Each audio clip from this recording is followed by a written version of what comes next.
É maravilhosa, mas ela é traiçoeira. E aí essa é a deixa, Jean, pra gente falar de São Paulo, porque o São Paulo é o brasileiro que ficou no pote 2, ou seja, faz o jogo de volta fora de casa com o Racing e empatou em 1-1, cheio de desfalque, não tem ali, tem o Pablo pra jogar na frente, mas tinha perdido o Luciano, perdeu o Éder, e aí eu quero que você me fale um pouquinho sobre o seguinte, tem o Campeonato Brasileiro, vai jogar com o Fortaleza, mas com tudo que está vivendo ali de desfalque, tem condição de pensar no brasileiro e na Libertadores agora?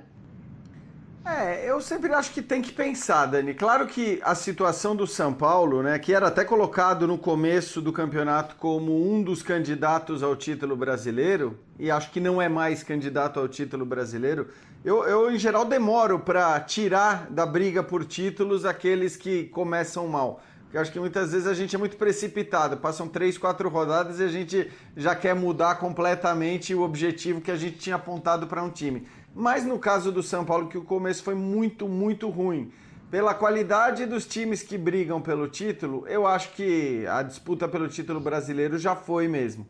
Então, nesse contexto, né, diferente do que eu falei em relação ao Flamengo, que eu acho um fortíssimo candidato ao título brasileiro, nesse contexto eu entendo que você deu uma priorização muito maior para as Copas, né? É aquela coisa que a gente muitas vezes fala de um time que não tem chance, que entra num campeonato por pontos corridos sem chance de brigar por título, mas também sem ser um time que corre qualquer risco de rebaixamento. E acho que isso se aplica ao São Paulo, né?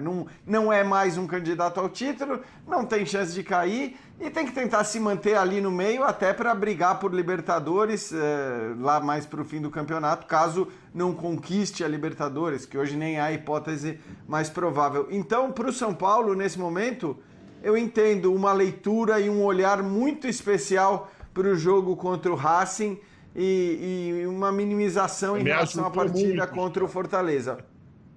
Você me ajudou muito, Jean. Você me ajudou muito, porque no intervalo aqui porque eu recebi um recado aqui no WhatsApp do intervalo, do amigo, dizendo assim, o Flamengo não tem que poupar. O Flamengo tem que botar todo mundo, mas o Atlético Mineiro pode botar o mistão, o São Paulo pode botar o mistão, mas só o Flamengo não pode.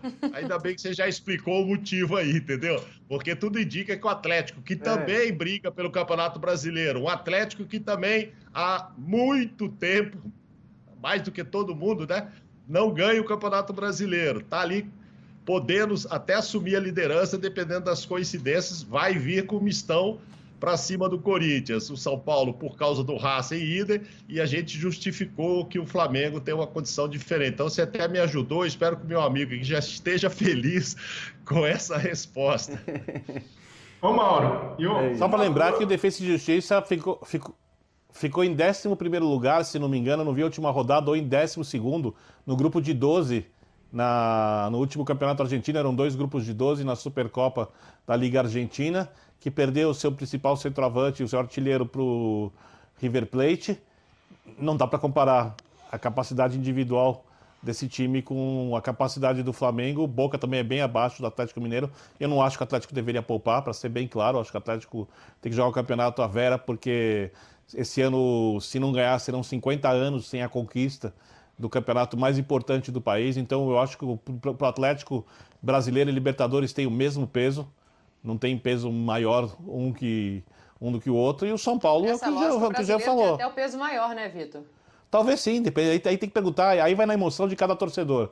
Aí eu tenho bastante dificuldade de mensurar com o que ele acha mais importante. E o São Paulo tem a situação que o Jean falou, que é uma situação diferente e criada pelo próprio São Paulo. Se o São Paulo tivesse dado 2 semanas de férias para os seus jogadores, tivesse usado mais 2, 3 semanas para preparar o time, começado a jogar o Campeonato Paulista com equipe de reservas, né? Pelo menos os titulares desse folga, que nem o Palmeiras fez no início do ano, talvez o São Paulo estivesse jogando hoje o futebol que estava jogando na reta final do estadual. E aí teria condições muito maiores em outras competições, mas o São Paulo fez a sua escolha, né? A diretoria fez a sua escolha e o Crespo cumpriu com perfeição. O São Paulo ganhou o Campeonato Paulista com bastante facilidade. Então o São Paulo cumpriu o seu planejamento, do qual eu discordo, respeito quem pensa de outra maneira. Ô Birner, uma coisa, né? Uma coisa nessa discussão é você poupar por necessidade. E aí, para mim, os treinadores têm N ferramentas para fazer isso. O tem análise do departamento de fisiologia, tem análise do próprio departamento médico, de futebol, de análise de desempenho. Então, eles têm métricas para fazer isso com o mínimo de ciência. O que acontece muitas vezes, e é o que para mim indica uma certa preguiça do treinador simplesmente largar o brasileiro, como fazia o Renato Gaúcho no Grêmio, quando simplesmente se pode mesclar, ter uma equipe competitiva, ter uma equipe que faça frente, que não descarte o brasileiro, para jogar todas as fichas numa competição que a gente sabe como é Copa do Brasil, como é Libertadores. Num jogo ruim o time pode ser eliminado. E aí, no caso do São Paulo, se cai na Libertadores, cai na Copa do Brasil e no Brasileiro, por mais que não seja rebaixado, está se livrando desse risco agora, mas não classifique para a Libertadores, qual vai ser o balanço do torcedor do São Paulo quando chegar o fim do ano? Ganhamos o Paulista, legal, saiu da fila, mas a temporada foi ruim. Fora o prejuízo financeiro, no clube em crise financeira. Exato. Então não dá para simplesmente, vamos focar tudo na Libertadores. É preciso manter o time mobilizado, o elenco mobilizado sempre para o Campeonato Brasileiro. Então, para mim, o Jorge Jesus ajudou muito, né, e técnicos europeus ajudam nesse sentido, a quebrar esse paradigma de que se precisa largar completamente porque o nosso calendário é ruim. E aí estou 100% na mesma página do Jean. Os clubes brasileiros, para resistir à temporada, têm de poupar. Mas é preciso fazer isso, né, usando a cabeça, usando os recursos internos e não simplesmente no modo aleatório. Tem um jogo de Libertadores decisivo, poupa o time titular inteiro. É muito confortável e muito cômodo para um treinador fazer isso. Mas acredito que seja possível fazer de uma forma minimamente racional para que o time não largue completamente um campeonato tão importante como o brasileiro. Olha, agora tem o seguinte, né? A gente está falando aqui do jogo contra o Racing. Eu imagino que vai ser uma partida difícil. Por mais que o Racing não seja mais aquele Racing de outrora, né? Ainda é um time argentino jogando em casa com um placar de 1-1 no jogo de ida. O Palmeiras não, Palmeiras é assunto daqui a pouco. O São Paulo tem a questão dos desfalques, e aí eu queria ouvir vocês especificamente sobre o ataque, porque as lesões preocupam de maneira geral. O Éder já ficou 10 jogos fora desde o início do Paulista, para a gente não falar de temporada, né, já que a de 2020 se estendeu. O Luciano ficou 11 jogos fora e nenhum dos dois vai estar à disposição, ao que parece, para esse jogo de volta no meio de semana. Jean, tem o Pablo. E aí eu quero ver, a torcida do São Paulo agora teve um calafrio aqui, ó, que eu falei esse nome, mas tem o Pablo ali. Você imagina que o Crespo vai montar de outra maneira, sem esse homem de frente? Você imagina que vai colocar o Pablo para jogar? E, claro, o peso desses desfalques é gigante. Agora, ele impacta na possibilidade da vaga? Ela diminui com o Pablo se ele for escolhido? Dani, eu nem acho que ela diminui se o Pablo for escolhido. Eu acho que ela diminui a partir pela falta dos outros, né? Exatamente. Ela diminui a partir do momento que o São Paulo não tem aquilo que seria a sua dupla, talvez, de ataque ideal, aquela melhor do ponto de vista técnico e de perigo para o adversário, que é Luciano e Éder. Eu acho que esses são os dois caras mais perigosos. Agora, o Crespo já escalou times diferentes, já escalou time sem o Pablo. O Rigoni foi muito bem jogando mais adiantado na oportunidade que teve. Então, eu não garanto não que a escolha dele vai ser pelo Pablo. Basta a gente ver para as mudanças que ele fez justamente na partida contra o Racing, né? Olhar para quais foram as mudanças e o Pablo não saiu do banco de reservas.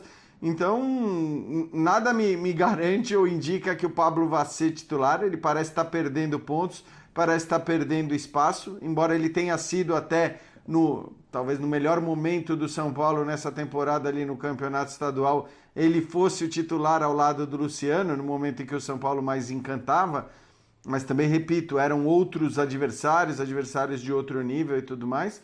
Eu não tenho nenhuma segurança que ele vá ser escalado e não acho também que tudo que ele fez, de alguma maneira, obrigue o Crespo a levá-lo tanto em consideração e dizer, o Pablo tem que jogar, agora que não tem não tem outro, que o Vitor Bueno entrou e foi mal do jeito que foi e tudo mais, precisa ser o Pablo. Não acho que seja assim, não, e acho que é bem possível que ele não seja o escolhido, porque também, mesmo que ele tenha participado dos melhores momentos do São Paulo na temporada, ele estava longe de ser o principal responsável ou até mesmo um coadjuvante nesses principais momentos